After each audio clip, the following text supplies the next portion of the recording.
Malapit na nga ang Pasko mga ka-food trip, kaya naman pwede nyo itong isama sa mga lulutuin nyo. Perfect tong pang Noche Buena at Media Noche.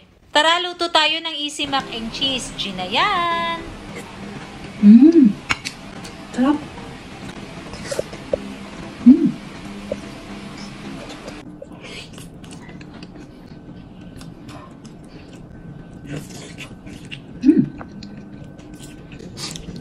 Ayun, binahan sila maraming mac and cheese. Mag-start na tayo. Sa kumukulong tubig ay ilagay na natin ang ating elbow macaroni. Kalahati lang po ng 200 grams ang gagamitin ko. Timplahan natin ng konting asin at mantika. Takluban hanggang sa maluto. Pag al dente na mga ka-food trip, pwede na natin itong ahunin at iseset aside muna po natin ito.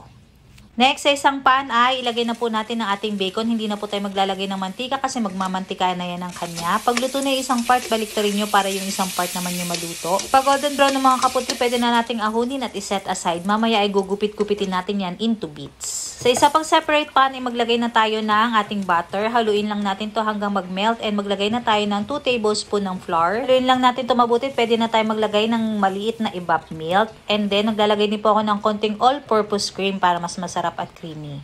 Maglalagay din po ako ng cheese powder para mas maganda ang color. Mix-mix lang natin ito mabuti and pwede na po natin ilagay yung ating cheese. Ang ginamit ko po dito ay quick melt cheese. Kalahati lang muna yung ginamit ko mga ka-food trip, yung kalahati ay gagawin nating toppings. Pag na-achieve nyo na yung ganitong texture, pwede na yan mga ka-food trip.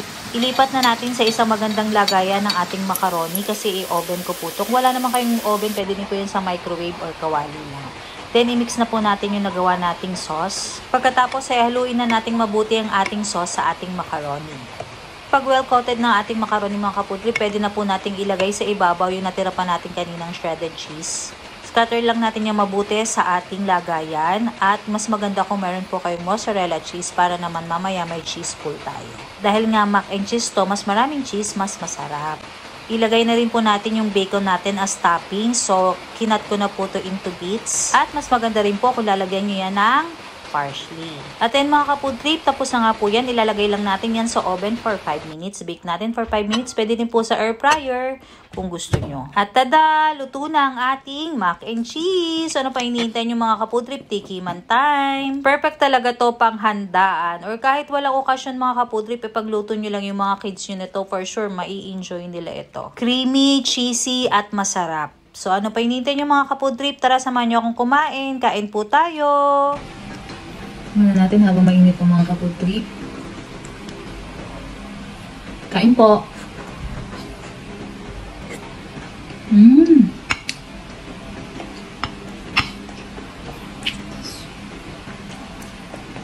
Sarap.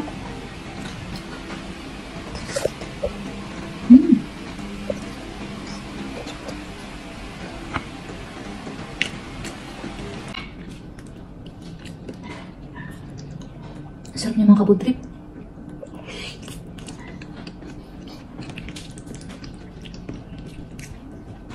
Kung wala kayong oven mga ka-food trip, pwede din siya sa air fryer. Kung wala kayong air fryer, pwede din siya sa kawali. Hindi lang ganito ka-burn. Sarap. Partner natin sa fried chicken. Lagyan natin ng mac and cheese.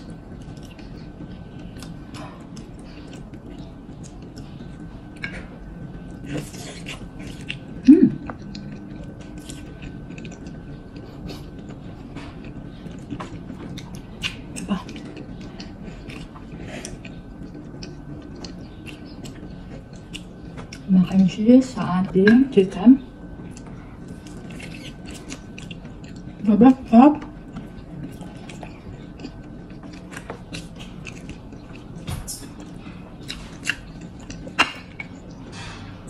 Try nyo na ito mga ka-food trip. Magugustuhan ito ng mga kids at kahit ng mga kagaya natin. Na oldies. Last bite. Ayan. Binahan sila maraming mac and cheese. Sarap niya. Sobrang cheesy. Ayun po.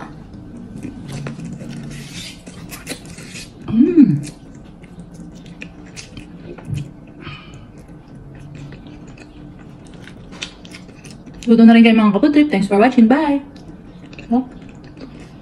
Share nyo na rin yung video na to para maluto ng iba. Thanks for watching. Bye!